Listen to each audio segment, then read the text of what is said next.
بہنیں سوال کر سکتی ہیں. السلام علیکم.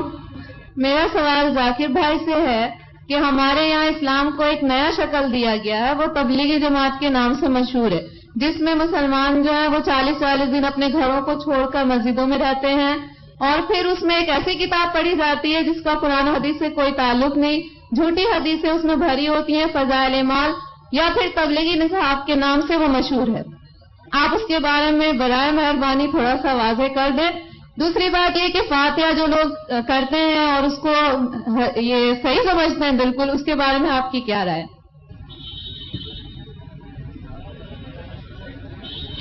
حالانکہ ایسے سوال کا جواب میں اکثر دیتا نہیں ہوں، کیونکہ میرا فن جو ہے وہ اسلام اور دیگر مذاہب، کیونکہ آخری سوال اور خواتین کی طرف سے ہے، لوگ یہ نہیں کہنا چاہتے خواتین کے سوالات کا جواب میں نہیں دے رہا ہوں.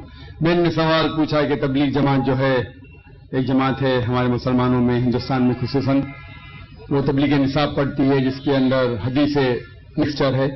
آپ بالکل صحیح فرماتی ہے کہ تبلیغ نصاب یا فضائل اعمال جسے کہتے ہیں، اس کے اندر وہ کتاب ہے جو مولانا زکریا صاحب نے لکھی تھی، اس کے اندر مکسچر ہے، صحیح حدیث بھی ہے، ضعیف بھی ہے، موضوع بھی ہے، قانونی قصہ بھی ہے. تو اسے سارے حدیث کو ماننا اور سارے حدیث پہ عمل کرنا صحیح نہیں. ہمیں عمل کرنا چاہیے صحیح حدیث پہ. صحیح حدیث ہمارے لیے حجت ہے. ان کے لیے اگر آپ ضعیف حدیث جاننا چاہتے ہیں یا ضعیف حدیث دوسرے حدیثوں سے مل کے صحیح ہو جاتی ہے وہ ٹھیک ہے، لیکن باقی موضوع حدیث یا ضعیف حدیث کو حجت قائم کرنا یہ اسلام کی شریعت کے حساب سے صحیح نہیں. ہمیں عمل کرنا چاہیے قرآن اور صحیح حدیث پہ. ان کے لیے اگر آپ جاننا چاہتے ہیں تو الگ بات ہے. تو یہ اسی لیے یہ افسوس کی بات ہے کچھ مسلمان ایسی کتابیں جیسے تبلیغی نصاب ہو اس کو قرآن سے زیادہ اہمیت دیتے ہیں، جو غلط ہے. ہمیں قرآن پہ عمل کرنا چاہیے اور صحیح حدیث کی کتاب جیسے میں نے کہا صحیح بخاری ہے، صحیح مسلم ہے، ان کے سارے حدیث ماشاءاللہ آپ کو محدث ہونے کی ضرورت ہی نہیں، سارے حدیث صحیح ہے. پھر آپ جا سکتے سنن ابو داؤد، ترمذی، ابن ماجہ، سنن نسائی، ایسے کتابیں ہیں جن سے انشاءاللہ ان میں اکثریت حدیثیں صحیح ہے، سارے نہیں تو باقی کتابوں سے. تو ان کا مطالعہ کرے تو امید ہے کہ آپ کے علم میں اضافہ اور ہوگا. وہ جو لوگ کمپیریٹو ریلیجن کے ہیں اور تحقیق کرنے کی وجہ سے کچھ باقی کتاب پڑھنا چاہتے ہیں تو اس میں کوئی حرج نہیں ہے. اور جو سوال تھا کہ 40 دن ایسا کوئی میں قرآن مجید کی کوئی آیت نہیں جانتا ہوں جس میں لکھا ہوا ہے کہ 40 دن کے لیے آپ کدھر جاؤ، یا کوئی صحیح حدیث میں نہیں جانتا ہوں جس میں لکھا ہوا ہے کہ 40 دن کے لیے آپ کام چھوڑ کے کچھ جانا چاہیے، یا گشت ہوتا ہے ہفتے میں 1 بار، مہینے میں کم از کم 2 بار، سال میں کم از کم 3 دن، زندگی میں کم از کم سال میں 40 دن، مہینے میں 3 دن، زندگی میں کم از کم 1 بار 4 مہینے. یہ سب چیز کچھ قرآن سے حدیث سے ثابت نہیں، قرآن سے حدیث ثابت نہیں. لیکن ہمیں ہمارے مسلمان بھائیوں سے پریم سے پیش آنا چاہیے. افسوس کی بات ہے کہ ہمارے مسلمان بھائیوں میں اتحاد نہیں ہے. اس کی وجہ ہے کہ کم علم کی وجہ سے ہمیں ان سے پیار سے پیش آنا چاہیے، حکمت سے پیش آنا چاہیے اور قرآن حدیث کی دعوت دینا چاہیے، اصلاح کرنا چاہیے ہمارے بھائیوں کی. یہ کہنا کہ آپ غلط ہے اور شدت کے ساتھ ان کی مخالفت نہیں کرنا چاہیے. پیار اور حکمت کے ساتھ، جس طریقے سے میں کہتا ہوں تعالیٰ بہنوں بہنوں کو مسلمان کے لیے کام کر سکتے ہیں اور ہم اس بات کی طرف جہاں پر ہمیں یکساں ہے. کیا یکساں ہے؟ قرآن ہے، صحیح حدیث ہے، یکساں ہے، اس کے اوپر عمل کرو. تو افسوس کی بات ہے کہ ہم حکمت کا استعمال نہیں کرتے، اسی لیے تفرق ہے.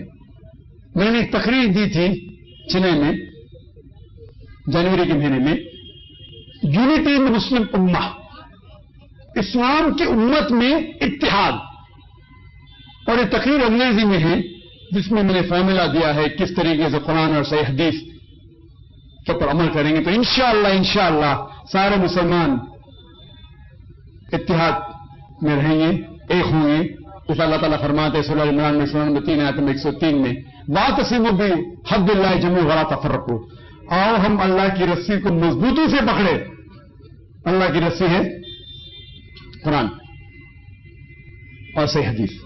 اس کو اگر ہم پڑھیں گے سمجھ کے، افسوس کی بات ہے ہم قرآن سمجھ کے پڑھتے ہی نہیں. چند مسلمان قرآن کو سمجھتے ہیں، باقی لوگ تلاوت کرتے ہیں، رمضان میں 1 بار 2 بار 10 بار الحمدللہ تلاوت کیجئے، اچھی بات ہے، ثواب ملے گا، لیکن صرف تلاوت کرو اور اس کے اوپر عمل نہ کرو تو جنت میں جانے کی کوئی گارنٹی نہیں۔ تلاوت کرو، اگر آپ عربی نہیں جانتے تو اس کا ترجمہ پڑھو، اردو میں پڑھو، ہندی میں پڑھو، مراٹھی میں پڑھو، انگریزی میں پڑھو، جو زبان پہ آپ کو مہارت ہے اس زبان میں پڑھو۔ بخاری کا ترجمہ پڑھو، صحیح مسلم کا پڑھو اور عمل کرو۔ افسوس کی بات ہے کہ ہم قرآن مجید کو سمجھ کے نہیں پڑھتے، اسی لیے کوئی بھی آدمی اپنے آپ کو عالم بول کے آپ کو گھومنے لے جاتا ہے۔ کوئی بھی کچھ بھی کیا فتوا دے دیا مان لیے۔ دیکھو ذاکر نائک جو اسلام میں کہتے ہیں وہ زیرو ہے، شونیہ، زیرو۔ اسی لیے میں کہتا ہوں اللہ کہتے ہیں قرآن میں سورہ عمران سورہ نمبر 3 آیت نمبر 64 میں تالا کل میں تم سوام بہنا بڑھ، میں اگر کہوں گا تو اس کی اہمیت ہی کچھ نہیں۔ تو میں جو کہتا ہوں اسلام میں زیرو ہے، میں ہمیشہ قرآن حدیث، قرآن صحیح حدیث۔ تو جو بھی عالم کچھ بھی آپ سے کہتا ہے اس سے پوچھئے قل ہاتھ برہانکم، آپ اپنا ثبوت پیش کرو، ان کو تم صادقین اگر آپ سچے ہیں۔ کہ قرآن مجید کی آیت ہے سورہ بقرہ کی سورہ نمبر 2 آیت نمبر 111 میں قل ہاتھ برہانکم ان کو تم صادقین، آپ اپنا ثبوت پیش کرو اگر آپ سچے ہیں۔ اگر آپ کے ثبوت پیش کریں گے تو اسلام میں ہر مسلمان کو 40 دن جانے کا، تو میں جاؤں گا بے شک، 4 مہینے جانے کا جاؤں گا بے شک۔ آپ نے پوچھا فاتحہ صحیح ہے کہ غلط ہے؟ سورہ فاتحہ پڑھنا اچھی بات ہے الحمدللہ، اس میں کیا بری بات ہے؟ لیکن آپ کا مین سوال ہے کہ کھانے پہ فاتحہ پڑھنا اور کسی شخص کے نام کے اوپر ذریعہ بنا کے کرنا۔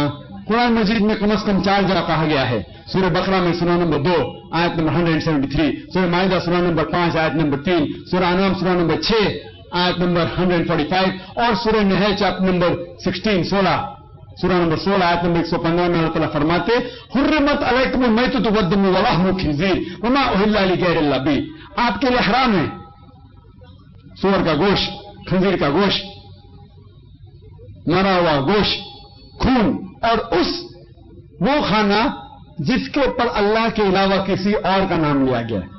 تو اگر آپ اللہ کے علاوہ کسی اور کا نام لیتے کھانے پہ، چاہے وہ محمد صلی اللہ علیہ وسلم کا بھی ہو، اگر آپ محمد صلی اللہ علیہ وسلم کا بھی نام لیتے کھانے پہ تو قرآن کی اس آیت کے حساب سے آپ کے لیے حرام ہے۔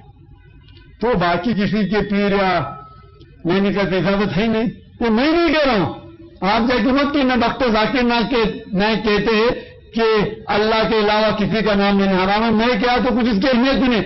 آپ کہیے آپ کی سہیلی سے، آپ کے دوست سے کہ اللہ تعالیٰ فرماتے سورہ بقرہ میں سورہ نمبر 2 آیت نمبر 173، اللہ تعالیٰ فرماتے سورہ مائدہ میں سورہ نمبر 5 آیت نمبر 3، اللہ تعالیٰ فرماتے سورہ انعام سورہ نمبر 6 آیت نمبر 145، اللہ تعالیٰ فرماتے سورہ نحل سورہ نمبر 16 آیت نمبر 115۔ اگر یاد نہیں رکھ سکتے لکھیے، قرآن دکھائیے، اللہ تعالیٰ فرماتے کہ وہ کھانا جس کے اوپر اللہ کے علاوہ کسی اور کا نام لیا گیا۔ تو اکثر